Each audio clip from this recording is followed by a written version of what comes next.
Hello, good evening, and welcome. I'm John Lazarus with Stories Matter and D&E Publishing. Nobody should buy something they don't know about.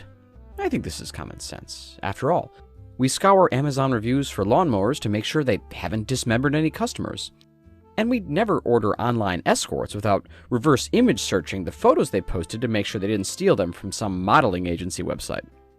The same goes for books. And books are one of the hardest things to sell because you're asking for at least 10 hours of someone's time. That's more than 50 times how long it takes to be with a prostitute. This kind of investment requires an especially enticing pitch for your potential customer. But it's something new authors really struggle with. We've talked marketing on this channel a lot before, but today we're going to step away from the skywriting and the putting on copious amounts of makeup to hide our ugliness and hiring actors to attend your book readings. Instead, we're going to go back to basics and look at marketing copy. Now, marketing copy is a catch-all for things like book descriptions and blurbs, taglines, social media posts and ads, and even the things you tell strangers at a party when you realize it's not going to turn into an orgy, but at least you might get a few sales out of it. Before we get our hands dirty, let's take a look at this tagline and think about why it works. When love stops you in your tracks. It's catchy. It's a familiar phrase we've all heard before. It lets the reader know the genre and tone of the book immediately, and there's a bit of hyperbole that gets us interested. This love must have been pretty strong, you say to yourself. Suddenly, this story I wrote about a man who falls in love with the train conductor who stopped the train she was driving before he could jump in front of it and kill himself has got our attention. We'll basically hypnotize people with cheap psychological tricks like this on this edition of Stories Matter.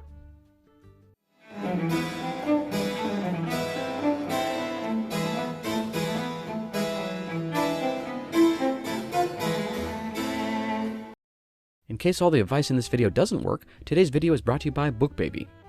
If you're looking to promote your newly written ebook, or you just want to get your book on a shelf at a bookstore to impress a date but fear the staff at Barnes & Noble won't accept your bribes, BookBaby is there for you. Before I was able to convince the local community college to let me hire interns free of charge, BookBaby was a go-to service for getting D&E Publishing's books more publicity. They'll do everything from optimizing your keywords on Amazon to giving suggestions for engaging social media posts. With BookBaby, the days of leaving your self-published book in the staff lounge at your workplace and hoping somebody picks it up and doesn't laugh are over. Visit bookbaby.com for more information. Now you might be saying, John, this really isn't what I'm good at. What I'm actually good at is writing florid prose, or overly complicated magic systems, or just locking myself away from others and pretending to write when I'm actually reading an oral history on the invention of low-rise jeans.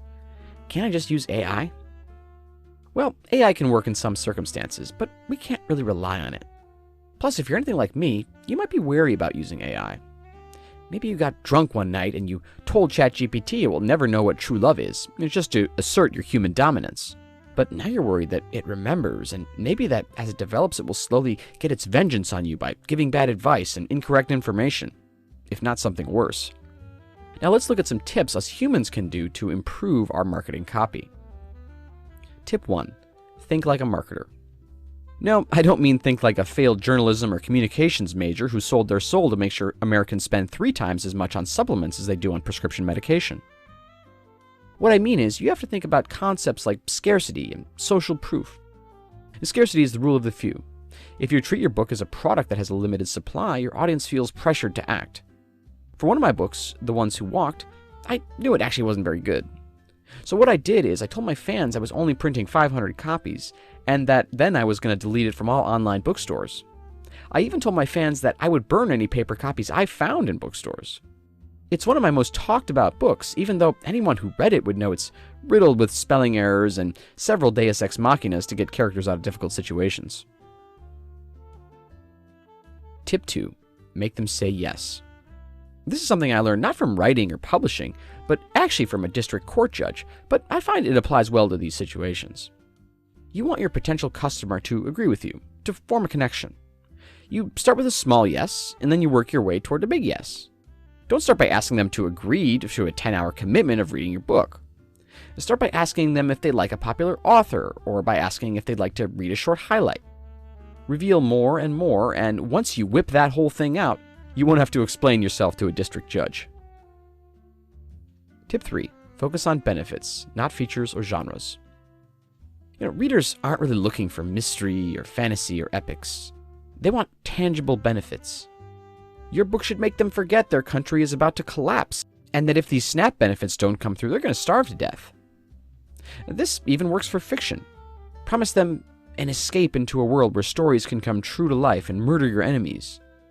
Promise them things like laughter, heartbreak, adventure, enlightenment, or erections. Tip 4. Identify what's most compelling. Think of your book as your Tinder profile.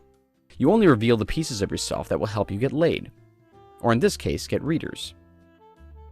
You don't provide a whole summary or all the side characters, just like how on Tinder you don't include your history of sexual impropriety or your weird armpit thing. In Bride of Prejudice, my back cover blurb focused just on Cecilia and her quest for revenge on all the townswomen who kept sleeping with her husband. And then at the end, I tease it with just a bit of mystery. Cecilia wasn't actually married. Now I've got the reader's attention, and I didn't need to get into the subplot about 18th century monetary policy. That's all for today. Please don't forget to like and subscribe, and I'll leave you with this week's This Day in Literary History. See you on the next one.